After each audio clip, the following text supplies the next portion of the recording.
দ্বিতীয় যে প্রশ্ন করেছেন ভাই, আপনাদেরকে গুপ্ত সংগঠন কেন বলা হয়?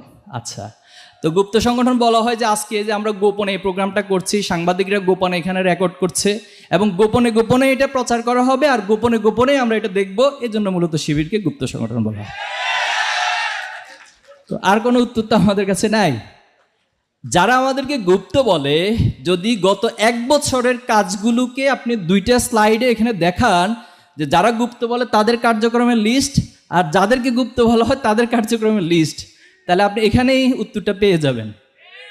এখন কেন বলে?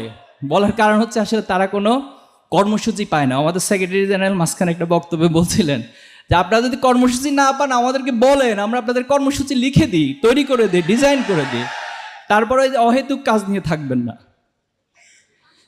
ছাত্রদলের একজন ভাই জগন্নাথ বিশ্ববিদ্যালয়ে তিনি একটা হত্যাকাণ্ডের শিকার হয়েছেন।